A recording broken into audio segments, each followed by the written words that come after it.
Okay, it looks like we're live. Good evening, everyone. I am McKenna. I'm the owner of Murder by the Book in Houston, Texas, and I am very excited this evening to be joined by two romantic suspense authors and a guest moderator from Hachette Book Group.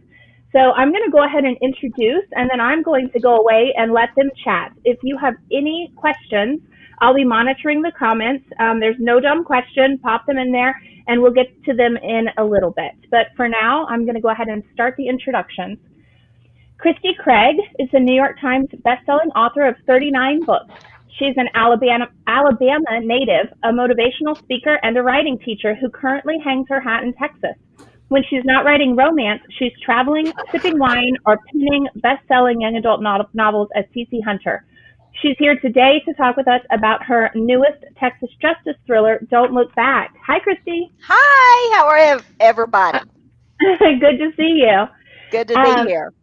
April Hunt blames her incurable chocolate addiction on growing up in rural Pennsylvania, way too close to America's chocolate capital, Hershey. She now lives in Virginia with her college sweetheart husband, 2 young children, and a cat who thinks she's a human-dog hybrid. She's here to talk with us about her newest Steel Ops novel, A Fatal Deception. Hi. Hi. So good to see you. We are also joined by our guest moderator tonight, which I am always excited about because it takes the pressure off me. Lauren Shade is the community manager at HBG's Novel Suspects, a community of mystery and thriller fans who share their favorite books, movies, TV shows, and podcasts in the genre. While she loves a good suspense, she's also a sucker for sweeping romance. She lives in Florida with her 2 cats and is also working to get her master's degree in library and information science. Hi, Lauren. How are you tonight? Hi, I'm doing great. Thank you for having me. Oh, it's absolutely my pleasure. So like I said earlier, I'm going to let you all chat for a little bit. I will be hanging out on the YouTube and Facebook comments portion of this. Again, if you've just tuned in and you have any questions, please feel free to pop them in the comments on Facebook or in the live chat on YouTube. I'll be checking for them, and we'll try to get to them in a little bit. But for now, I'm going to go away, and y'all have fun. Thank you.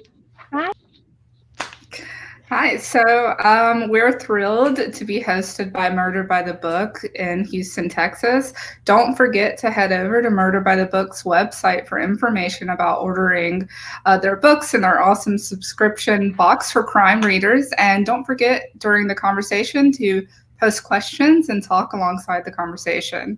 Now we're here today to celebrate 2 amazing romantic suspense authors, Christie Craig's Don't Look Back and April Hunt's Fatal Deception recently was on sale with Forever from Hachette Book Group. So let's start out having both of you tell us what drew you to writing romance and specifically what drew you to romantic suspense. Okay.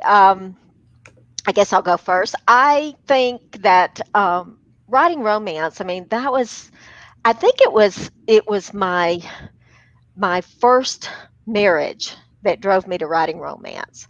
And that was because it was so bad that I had to create stories in my head. And I used to dream up little romances in my head. I think I actually started doing that real young. And so, nothing was more, it's like you need a little danger for it to be exciting. I love just a little bit of danger. And so I kind of incorporated that suspense in there. And it just makes, to me, I love to read a book, and I read some contemporaries that are just straight contemporary, but if there's just a little bit of suspense of what's going to happen next, then it makes it much more exciting for me. So I think that's what drew me. Every book I've ever written, I will say, except one, my very first book years ago that wasn't even written as Christie Craig, was a sweet romance. But ever since then, I add suspense because nothing's more, a little danger just really makes it. Yeah, I couldn't agree more. So. And can you guys hear me? Yes. Yes. Can you see me? Because I can't see anybody. Yes, we can see you. We can see you. You can see me? Oh, that's not the stalkerish at all. Okay. So I may have to rejoin a little bit because everything froze. But pretty much it was like Christy said, it was the HEAs that kind of drove me to romance just in general. And the romantic suspense, I always love watching like the action movies with my husband because those are the only kind of movies that I can get my husband to watch with me. And then of course, like I love the fact that no matter what's going on, whether it's like a car chase or gunfight or anything, the characters always have to find a way to kind of like sneak off and get a little frisky, and like that's kind of like, I don't know, I just, it has drawn me to just the genre in general, and I love it. It's like one of my, I can see people now, you're moving. And that's just kind of what drew me. And I think it was actually when I first read Maya Banks, like I devoured her entire like KGI series, and like that's what really like pushed me into like the military romantic suspense. Awesome. I love Maya Banks. I'm a huge fan. Yes. Okay, so question for Christy. Don't Look Back is the third book in the Texas Justice series. I recently traveled to Texas, I told you before we went on, and I absolutely loved it. How does setting your novel in Texas, which is where you currently reside, make it unique? Basically, let's talk about the appeal of Texan men. Oh, okay. Well, let's see. First of all, Texas in general, it's different. I moved here in '86. I'm originally from Alabama, and I moved here, and I was here for about a week. And I asked my husband, I said, "Is it like Texan week?" And he's like, "Why did you ask that?" And I said, "Because everything on TV is like Texas Ford, Texas Chevy, buy a Texas hamburger, buy, you know." And he looked at me, he goes, "Well, it's Texas." And I said, "Yeah, but in Alabama, we don't have buy an Alabama Ford, buy an Alabama Chevy, buy an Alabama hamburger." And he's like, "Well, that's Texas." And I was like, "Okay." And quickly I learned Texas is very different. And I fell in love with a Texan man. As a matter of fact, that's how I got here. I left, I went to California and met a Texan. And once you meet a Texan, they always bring you back to Texas. So he brought me back, and and I fell in love with it because it wasn't big city. It was, even though I live outside of Houston, it still feels like a small town. So I married a Texan, and I think all Texas men, whether they wear a cowboy hat and a big belt buckle and the boots, they're cowboys at heart. Texas men are just, they're a little tough on the outside, but inside they're marshmallows. They are just gooey, soft, the kind of men that would tip your hat to you, the kind of man that loves their mamas. And so that's, Texas men just kind of appealed to me. I guess being the sweet Alabama woman, I always kind of admired those, a little bit of a macho guy that just is a little tough around the edges a little bit. And that's what pulled me to, and, writing those Texas heroes. They are, they're not harsh, but they are just tough. And they, they'll say what they think before they think sometimes. And, they're quick to put their foot in their mouth or their boots. But at the same time, they are generally just good-hearted people. They respect women. And so that was, that appeals to me. Texas men, like I said, they're cowboys, and my men in the Texas Justice series they're not, how can I put this? They're not cowboys, but they're like a cowboy in the sense that they're just, they pick their own path, they go their own way, and they'll break a rule if it is for a better good.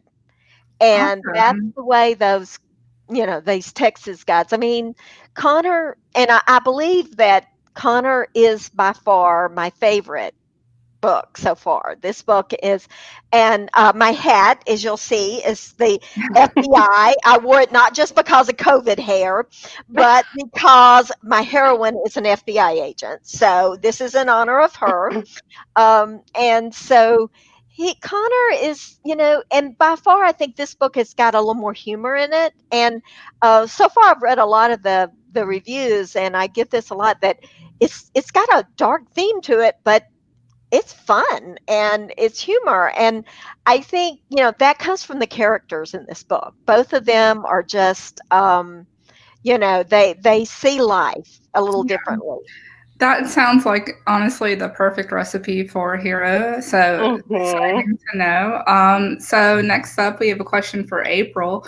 Fatal Deception is also a trilogy. It's the third novel in your Steel Ops series, and it incorporates some timely issues such as novel viruses in the wrong hands. Was this intentional or completely coincidental? And what were the challenges you may have ran into while writing about two people on the hunt for a deadly virus, and how it ultimately brings them together? Yeah, it definitely was not intentional. I think when I finished Steel or Alpha Security, which was the first series, it was time to do my proposal and plan the next thing. And so I dreamed up Steel Ops, and I think it was proposal time, I believe, when I gave it to Hachette was around 2017. And when you hand that proposal over, you have to know what your 3 books are about. So here I'm in 2000, 3 years ago, and I'm like, all right, deadly obsession, stalker, okay, or serial killer rather, lethal redemption, cult, and I needed something big for the third one because check fraud wasn't gonna cut it after the other two. I'm a nurse, and I just happened to be talking with one of my nurse friends who's also an author, and she just casually mentioned that she had watched Contagion the other night with her husband. And up until that point, I have refrained from doing any kind of medical plots at all, just because I am a nurse, and that's that life, and I don't want to intermix the two, But I was like, you know what? I'm going to do it. So I fabricated a fake virus that would scare the bejesus out of me as a nurse. And then, I wrote book 1, book 2, and here I am. And I think I started writing Fatal Deception in about 2018. Again, never thinking that COVID was going to happen.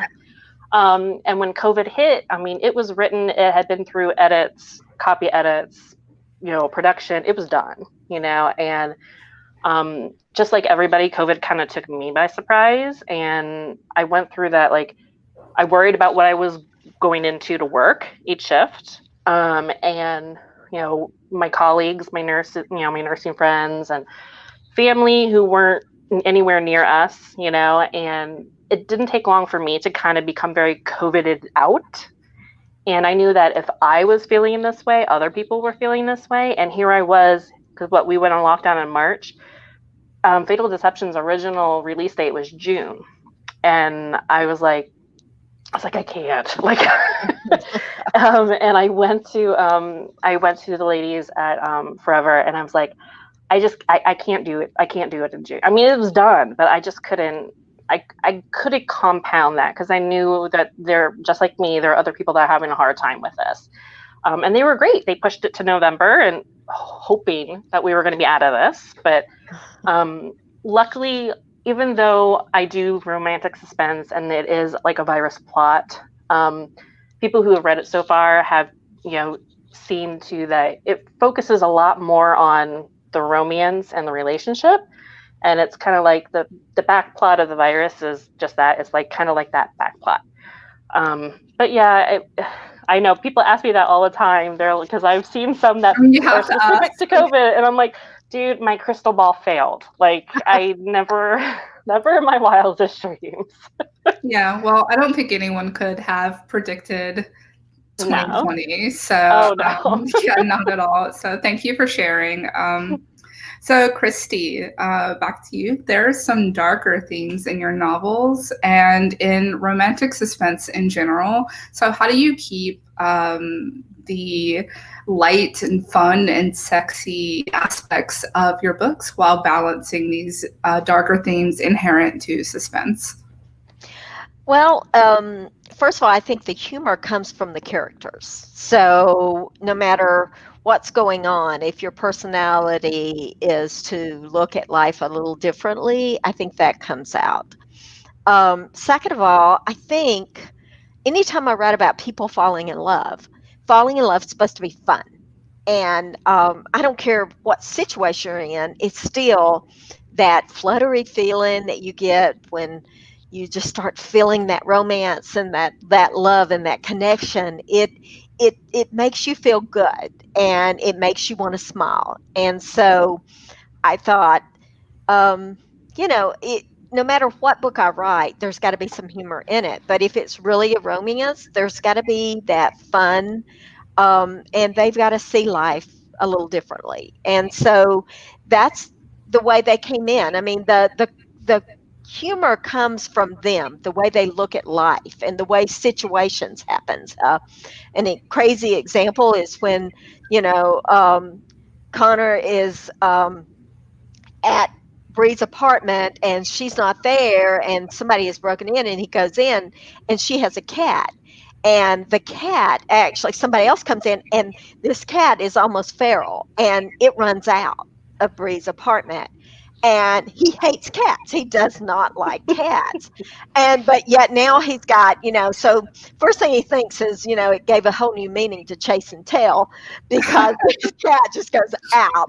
So, I mean, and he goes out to get this cat and you see him and he's like, he can't find his cat. And so later on, when you see him again, there he is. And Bree comes in and he's sitting there in just a t-shirt, bloody, because he's got scratches all over the place. And she looks at him and she says, "What happened?" He said, "Your cat got away." And said, "My cat's not here." He said, "Oh, there's a cat in the bathroom. I hope it's it, because if it's not, you've got another cat." And so, I mean, he's been scratched back and forth, but he went out of his way to get this cat. And so any hero that would do that, and it just kind of makes you smile because, I mean, here this guy is that doesn't like cats.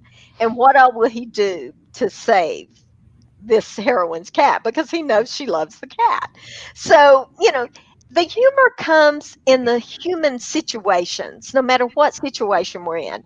And, I've recently heard something that when you have danger in a situation, the hormones come out that if two people of opposite sexes are there, they will actually connect more. It brings that hormone that creates love.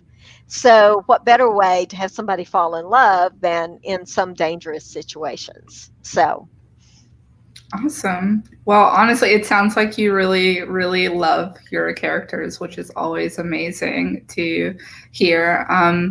So back to April, Fatal Deception. Fatal Deception is a great read for suspense lovers in the audience, and even romance lovers in the audience. So what's your favorite thing about writing romantic suspense? What's something that surprises you each time you write the genre or write between those genres?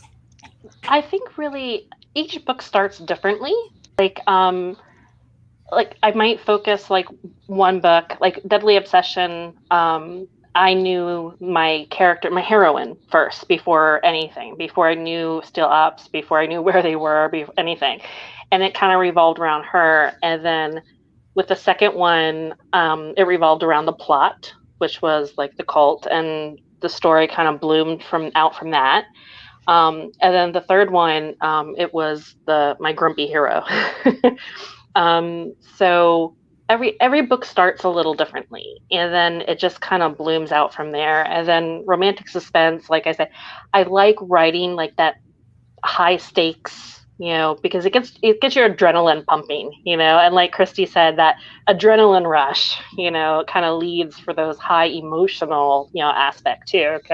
And I have to admit, I just kind of like trying to fit in those sex scenes, like when they're in the middle of like a run, like, I still remember, I think it was during one of my Alpha Security books, my editor, she pointed it out, and I knew, I was like, should I have him stop and do anything? I'm like, yeah, why not? Yeah. And she totally called me out on it. Like, I'm like, all right. So I guess that wasn't so organic, but but I get a kick out of it. It's making them organic. That's what makes it fun, though. I mean, and challenging. So yeah. And then sometimes too, you try and get them to take off their clothes, and it's just not happening. And you're like, gosh darn it, come on. So as a quick reminder, we'll be taking questions soon. Don't forget to enter your questions for April and Christy into the chat. We're going to have a really fun icebreaker we cooked up. It's a little game. It's guessing the title. Is the following title from a thriller or from a romantic suspense book? So the first title is Kiss the Girls. Is it a romantic suspense or a thriller mystery? You want to go first, Christy? I would say a romantic suspense. See, and I was going to say a thriller. Okay. What about Okay, so Kiss the Girls is actually a James Patterson novel. It's a mystery suspense. It's, I think, one of the first books in the Alex Cross series, one of the first 10 or so. So it does really sound like it could be both. The next title is Don't Be a Stranger. Ooh. Now that sounds like a thriller to me. Yeah. What about you, April? Yeah, I'm in agreement. Yeah, okay. It is perfect. Good guess. It's by A.R. Winters. It's a thriller. So but can I say some books I feel that are a little bit of both? Yeah, of course. You think that too, April? I mean, oh yeah, definitely. I mean, there are straight ones that are one way or the other, but I like to add a little aspect of both in my work. So those are always the best. And the final title is Medicine Man. I would say thriller. I'm going to go the other way. I'll say the suspense. So it is a romance book, actually. Medicine Man by Saffron A. Kent. Yeah. So before we start, go ahead. No, I was just going to say, I'm writing these down. Yeah, they're pretty good. I did a lot of research into trying to find some that will trip both of you experts. Yeah. Before we start taking audience questions, I have to ask, it's the holiday season, the perfect time for gifting books to the people we love. What are some reading recommendations that both of you may have for a little reprieve over the Christmas break? Oh. Well, let's see. I wrote them down because you told me to. You said I'd forget if I didn't, and you were right. I probably would have. My daughter and I are doing a lot of we're doing our solo book club kind of thing. She reads one, she'll recommend it. I'll read one, she'll recommend it. Some of these are not straight suspense or thriller, but they both of these actually have a little bit of a thriller going through them, and it's Things You Save in a Fire by Catherine Center. It's a women's fiction book, and the suspense that runs through it, I personally like to write a little more suspense, but there is a suspense running through it. And then The Lies That Bind, Emily Griffin, and again that one has another of a suspense of one of the hero disappears and you don't know what she's trying to find him and investigate him. So those are good. I also have recently been reading Rebecca Zanetti, and I know, and so we're going to try to read her the Annie Albertina Files book next, her series. So we're going to try to do that one. I also read just recently, I found one because when you're a writer, a lot of times you'll find books. People will send you books, or you'll get them when you go to book events or whatever. So I've been pulling some from my shelf, and I recently read one that was Katie Ruggles, and it was good. It had a suspense. Again, the suspense was not as much as I like a suspense through it, but it was still a good read. So I enjoy I, I'm one that I can read just about anything, and I do.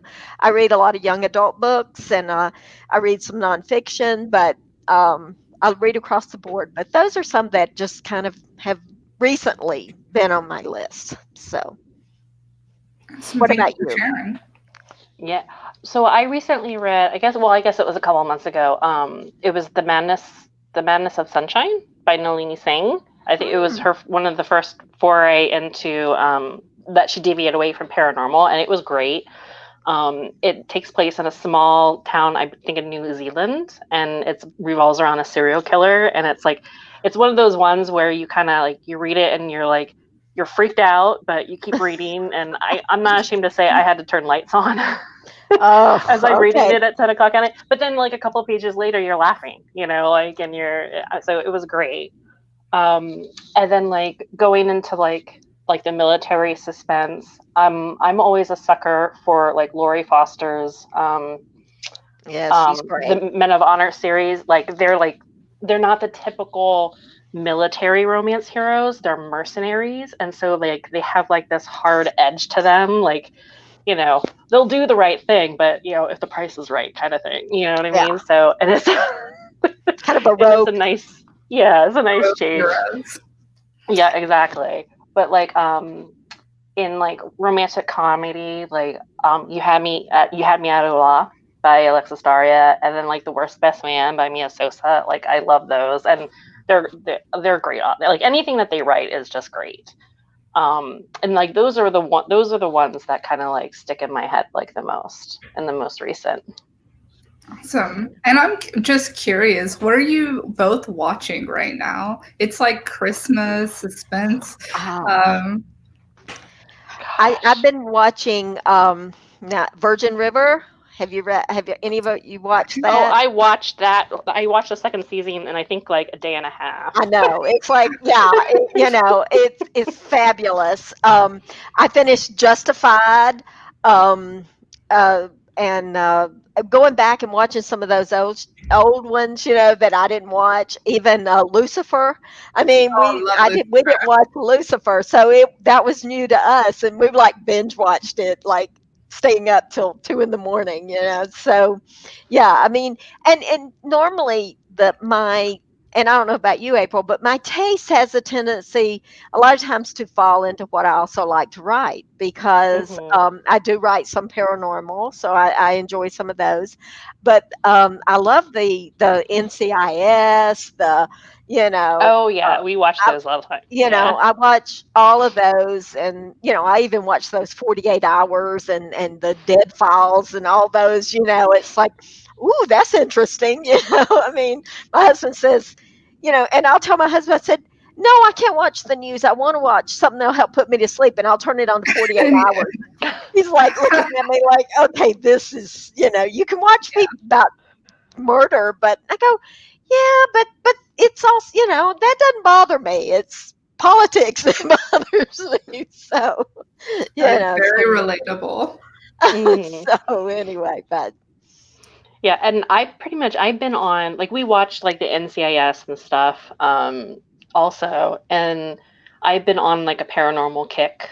So like, and then I had come to the realization that I remember I started Vampire Diaries when it was first on television, and I was like, at some point I stopped. And then when I like went to investigate, it was because I had children. So like I went back and I rewatched that from the very beginning. And I remember texting my friend going, because I can't remember what season I was on. I was like, you better tell me right now that, Elena has her happily ever after because I'm not continuing to the end if it isn't. So just tell me now. And she's like, I'm not going to tell you. I'm like, but I watched that. Yeah.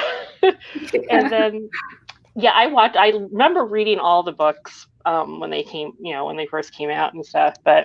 And then I just started watching Legacies on Netflix. You watched it? Yeah, the newer one, like the spinoff. Spinoff. Do you know I got through the first season and watched like 3 episodes of the second season before I realized that it was a spinoff from Vampire Diaries? I was like, wait, did she just call him Rick? But yeah, so the paranormal kick is pretty much what I've been on lately. Yeah, I recently had a Vampire Diaries like rewatch binge, so I can relate to that. Yeah, it's great. Well, it's pure escape. As CC Hunter, I write the Mortician's Daughter series and the Shadow Falls. So the vampires, the shapeshifters, and the ghost. I mean, to me, that's it's escapism. Sort of in the extreme. And, you can't. I mean. Yeah, and can I tell you that when I read the Shadow Falls before I ever met Christy, and I would just remember I devoured them, and I was like, oh my god! Actually, where are they? They're on my shelf over here.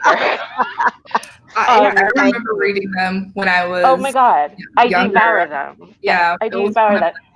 And then that first time I remember I found out that I was going to be sitting next to her at an RWA book signing. I was like, oh my God. And you were so disappointed. No. But yeah, I just had to add that in there. So I think now's a good time to start taking audience questions. What do you think? All right. Sounds good. Can you guys hear me? Yes. Okay, perfect. So we have a few. I'm going to read them out loud, and then I'm also going to pop them up on the screen and so that everyone can see them. So our first one that we had come up, and don't be shy, you guys can ask more questions while we're going through this. So the first one was from Gabriel. Howdy, gunslingers. How do you get books published, and how was your first experience going through the process? So why don't we start? It's easier to call on people. So why don't we start with Christy? You want to answer that first? Okay. How do you get started? I mean, first you have to write the book, and you have to polish the book, and then most people go through an agent to get them. If you're wanting to do what they call traditional publishing, like Grand Central and St. Martin's and Harlequin, those are the traditional publishers. Generally, it's good to have an agent. I found there's a lot of contests if you belong to different organizations, or you can Google writing contest. And if they have agents or editors in there, enter contest. And if you're a finalist, the top 5 or the top 4 will actually go to an editor or an agent. And if they like your work, they'll request it, and then they submit it for you. The other route is, of course, the indie route, which is basically you do your own editing, you find someone to do your covers, and then you go through, you put them up at Amazon and Barnes & Noble and other outlets where they sell ebooks. So there's 2 different ways to do it, but it's, to do the traditional publishing, it's you really need an agent, so you need to polish it, get a critique group, read a lot. I tell people not to write in a vacuum, because if you try to write just on your own, you don't see your own mistakes. You need somebody else to say, where is she? What is she doing? I don't understand. Who is this? Or you gave her green eyes and over here she's got blue, which writers do. So, it's really good to have just someone read your work and edit your work. So that's the full route. But I would highly recommend contests, because not only do you get feedback from other writers or other people, but also you learn a little. You have to get a thicker skin too, because sometimes not everybody loves my books, and that's okay. I don't like everybody else's books. I mean, there's some books that are New York Times that just don't appeal to me, and that's okay. You accept that you're writing for a certain audience.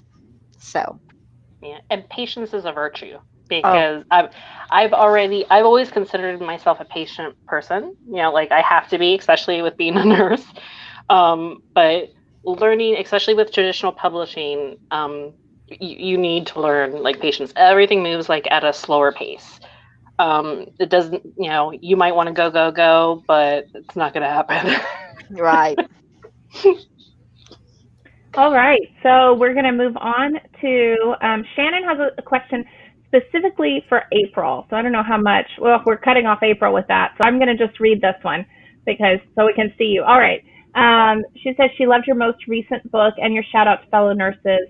Did you write this before or after the pandemic this year started? She's really interested in the parallels to what we're going through now. Yeah, that was, like I had mentioned before, that was pure coincidence because I came up with the plot of Fatal Deception in 2017 is when it was approved by my publisher. And I never, even being a nurse for 20 years now, I never envisioned anything like what we're in right now. And, it's, it just kind of, it blows my mind, and yeah, thinking back, it was very timely. But it definitely was not, it was not, what's the word I'm looking for? Planned, let's just say. It was purely a figment of my imagination that I just never thought would ever happen. Yeah. Well, we have a couple other questions from Shannon. This one's for both of you. What is your favorite part of the writing and publishing process? April, you take this one. You take this okay. one. My favorite part of the writing, and probably when the book is finished. Whether like when I finally when I finish it and I hit send and it's out of my email box and it's in my editor's email box, like I just kind of take a deep breath. I'm like, all right, and I can, usually, that's when I have to like go back into mom mode and, start doing the laundry that's piled up like Mount Everest and like things like that. But yeah, pretty much when it's finished, it's that kind of like cleansing, and then the excitement that you're going to get to start something new, like right after. How about you, Christy? Well, I think my favorite time is actually in the creating process. I like telling the story, and I don't know how April does it. Every writer does it different, but I really, I don't have much of. I mean, I have an idea. I can write a short synopsis about what the story's about, but I don't have an idea how it's going to get to A to C. I don't know how it's going to get to D to F. I mean, it's like, how am I going to get there? So it's the storytelling process that I love.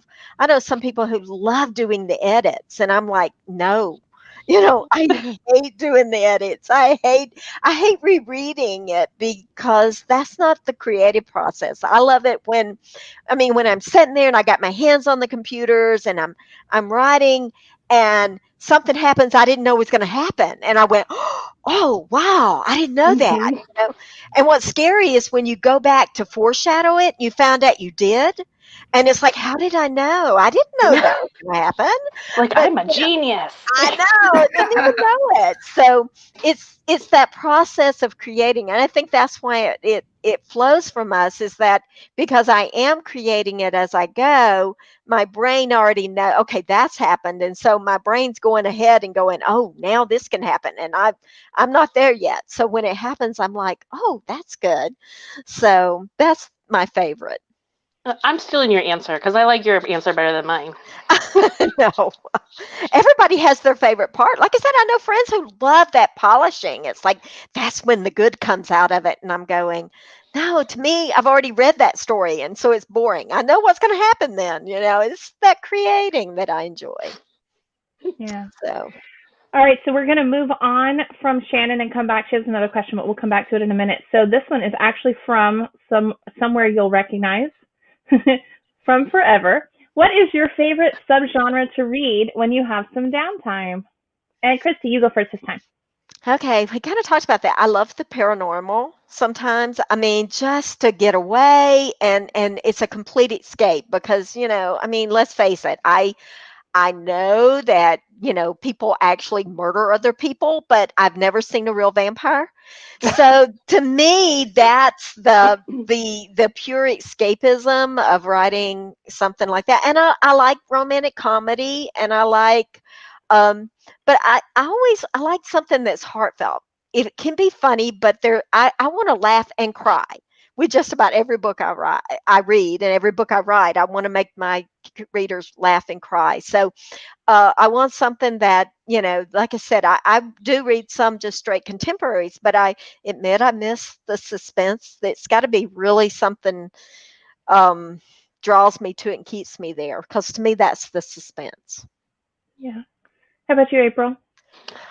It depends where I'm at in the writing stage. Like I don't like to read suspense while I'm writing suspense. So I'll usually, when I'm writing a romantic suspense, I'll usually like dive into paranormal or like small town romances. But paranormal is pretty much like my go-to, like when I'm writing romantic suspense or romantic comedies and like contemporaries and things like that. But I find like if I'm writing a suspense, I need to not read a suspense. I need to kind of differentiate between the two. And then it just fuels the creative juices and everything too. All right. And I'm going to actually involve Lauren. I feel like she's just sitting there quietly. Lauren, what's your favorite subgenre to read? Lauren? Hang on. I think she muted herself. Hang on. I'm going to... Okay. Well, my screen froze again, so we'll have drinking games. How's that? I think Lauren's frozen. Oh no, did we lose Lauren?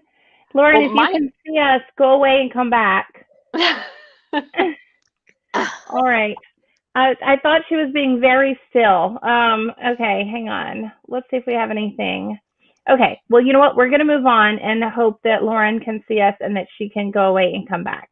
Okay. Oh, here she comes. Here she comes. There she is. Back. Hi, Lauren.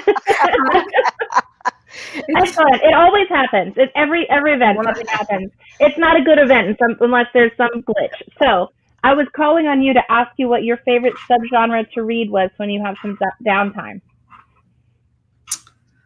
On me? Yeah, on you. Oh, yeah. Because you were frozen, and I was like, she's so still, I'm going to include her. So when I'm not reading mystery thriller, I am reading romance almost always. And then if it's a perfect day, I'm reading a combination of the two. Nice, nice. Okay, so let's see. Scrolling here. All right, and this one also I think we can do for all of you. Do you have a favorite holiday read? April, let's start with you this time. Oh my gosh. I love anything Annie Riens's Christmas. Season of Joy was her one that came out in October. She's a lovely friend of mine, and a lot of her books, she's been having like Christmas ones, and that's really every September, October, like she has one coming out, and I get it because it helps get me in the mood. Nice. Christy? Oh gosh, a holiday read. I have favorite holiday movies, but I do not reread books. I mean, I know that sounds crazy because everybody goes, "What do you mean you don't reread books?" I'll rewatch movies, but I don't reread. So I pick up anything that is Christmassy, though. I mean, I think we all need that holiday read. And sometimes I'll even find one that I bought and didn't read, and I'll pick it up like in June or July, just because it's such an escape to go into that holiday feel. So I enjoy doing that. So it's a lot about, it's just anything holiday that brings that spirit in. And right now, I think we need a lot of that because of the whole, COVID thing. So yeah. Yeah. April was so upset with your answer that you don't reread that she left, but then she decided to come back. I know. I saw her. I just really upset her. So. but then I thought I knew you, Christy. Yeah, I know. I let you down, didn't I? Yeah, absolutely. Lauren, do you have a favorite holiday read? I think Christmas time is the perfect time to cozy up with like a cozy mystery. So I'm a huge fan of Joanne Fluke. So a lot of her cozy mysteries, cupcake murder type mysteries are really great for the holidays. Yeah, it's funny. John, who's the event coordinator at the store, has been absolutely binging Leslie Meyer, who's been writing cozies forever, and hers are themed for holidays or months, and so he has been reading her Christmas cozy mysteries. As a matter of fact, we do a countdown to Christmas of recommendations, one a day, and the one we started with was a 2-in-1 Christmas Leslie Meyer book for the same reason. Like it's just, especially this year, I think people are really just enjoying escape through their reading. So, and Christy, you are going to get put on the spot with your holiday movie thing because, here we go. Have either of you watched any fun holiday movies this year? While you were sleeping, that's when I watch every year. I don't know what it is about that movie, but it makes me laugh. It tugs at my heart. And I mean, I'm a cat person. I'm also a dog person, but I'm a cat person. So when Sandra Bullock's sitting there eating a cooked Oreo and then dipping it in the cat's bowl with milk, I mean, it's like, oh, that's her family. That cat's the only family she's got. And it's like I teared up. Yeah, it's like, oh. So yeah, While You Were Sleeping has to be one of my favorites. So How about you, April? My favorites to watch are all like the old, puppety like Rudolph and like Frosty, like all those, and Die Hard, oh, I love Die Hard. I should have Yeah, said that one too. Yes. the ultimate Christmas movie. Yeah. But those are my favorites. Lauren, do you have a favorite? I am a classic Grinch, How the Grinch Stole Christmas. Any rendition of it, I absolutely love. Nice, nice. I just watched on Netflix. There's a new little series, Dash and Lily's something. I saw that. That is cute. It's really cute. It's like Christmas time in New York and romantic and funny, and it was everything I wanted from a little the holiday kick. So I thought it was great. All right, let's see. Jen has a question here. What book series would you love to see brought to life? And I think, April, it's your turn to start this one. Oh my gosh. Yeah, give me the hard one. Oh. What book series? Oh my gosh. Does somebody else have one that's right off the top of their head while I think of it? I know. I'm sitting here going, Oh my gosh. I mean, any romantic comedy. I would love to see like The Worst Best Man, because I just think that would be hysterical. Like it made me laugh through like the whole entire book. So I think bringing all that like physical comedy to the screen would be awesome. Christy, are you just nodding, or do you have one? No, I'm still sitting here going, what? That's a hard question. It is a hard question. I mean, can we see all of them? Yeah, I know. It's very hard because I really think that you there's so many of them that, and then I'm thinking, well, what would make a good movie? I don't know. I'm just going to have to pass that one on to Lauren. That's a cop out. Yeah, I'm sorry. I'm right there along with you. It's hard, But, you know what adaptation I am excited for? Jennifer Armentrout's. Like I've been watching like the passion flicks, like the Wicked movie, and I'm really excited for that to come out. Okay, so I'll go with that one. Yeah. That's a good one. I'm also really excited. I'm excited about Bridgerton. I think that's going to be that's wonderful. right. Yes. That's coming very soon, so I can't wait to watch. Can't wait to watch that. It's okay, April. It's cool. It happens. Yeah. It's fine. We're all right. Stack of everything just one. All right. So this one is for me, I guess. So I will just do this. Murder by the Book. What's your favorite book of 2020? I'm going to go with at least two here because our best of lists are always so across genres. So one of my very, very favorite books that I think will appeal to a lot of the people who are watching today is called The Woman in the Mirror. And I don't know, I've only said the author's name 8 million times since March, and it just blanked on it. It'll come back to me in a second.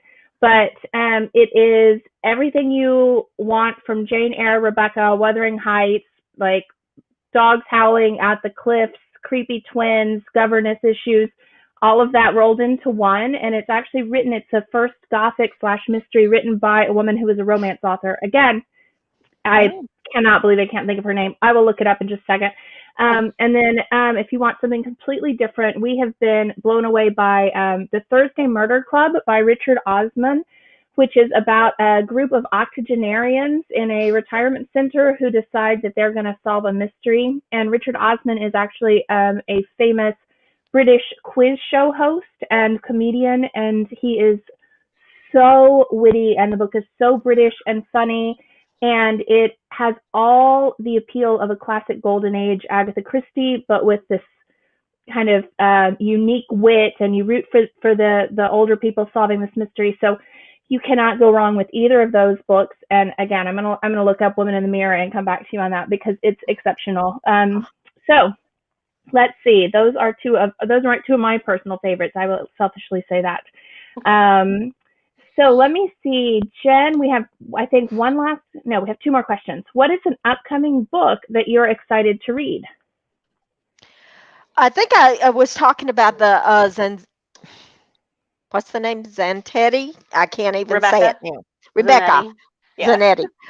Yeah, her series is that actually 1 and 2 I believe are out. And I'm looking forward to reading it. So and that's one that I've been doing, and I'm not quite finished with the Emily Griffin, The Lies That Bind. So I'm enjoying that one too. So how about you, April? It's escaping me right now. I've seen a lot of deals lately announced on like Publishers Marketplace that I've written down that I was excited to hear, and I can't seem to find it. Oh gosh, I'm trying to remember. Like it's like escaping me right now. I can't remember the title. It's going around. I just had that problem. Yeah. The book I was trying to think of, the author is Rebecca James, and I actually just dropped a link in the comments for that one because it's really pretty fabulous. So I think we have one last question here. Is there a genre that you'd love to write in that you haven't yet? Christy, you're up. Well, I've covered a lot. I've written the sweet romance. I've done paranormal. I've done romantic comedy, and then thrillers and romantic suspense. So I don't know what's left to try. I mean, historical. Go for it. Yeah. Well, actually, I've written 3 years ago. I have not sold them, but I did write 3 historicals. To me, it's not so much about the genre as it is about the characters. So, I mean, and I'll admit my historical books were more about characters set in history, to where there's some books that are historical with the characters. I mean, I find that's why it was so hard to write. I wrote 3, but it was like, what do you mean I can't use yo-yo? And yo-yos weren't invented yet. So I had trouble with that, but I enjoy, to me, it's all about the character. And I find, I don't know about you, April, when I'm judging, because I do a lot of judging contests, and when I judge, I will go in. I'm not a huge sci-fi fan. I mean, I enjoy watching some of it, but I don't read a lot of science fiction. And some of the books that I got on this contest were science fiction. And yet that was one of my top books because it's all about the character. And so, I enjoy, but I have not written sci-fi, so that might be one. Nice.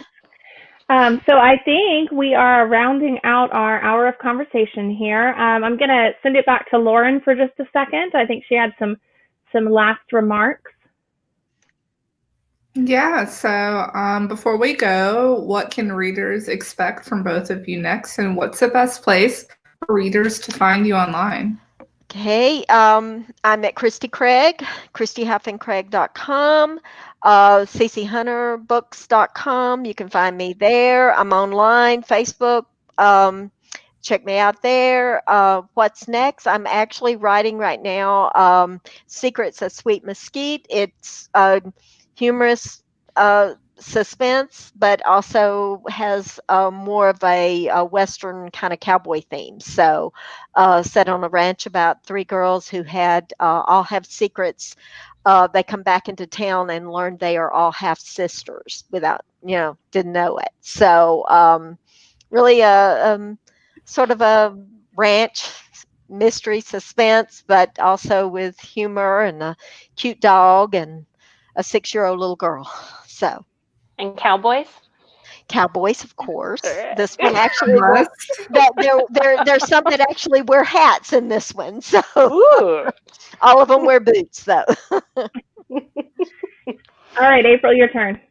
And then I'm like my website and all my handles on Twitter, Instagram, they're April Hunt Books. You can find me any there. I have a newsletter where I do sneak peeks and like little special giveaways and stuff. And what I'm working on next is with St. Martin's, I have a paranormal romantic comedy series that will be coming out. I think the first book, Not the Witch You Wed, will be coming out, I think, sometime in the early 22. And that was my COVID escape because it's supernaturals. It's modern day New York, but supernaturals are very much like out in the open and just a part of everyday life. So it just kind of puts a whole new spin, like a different spin on that paranormal edge to it. Cool. Awesome. Sounds exciting.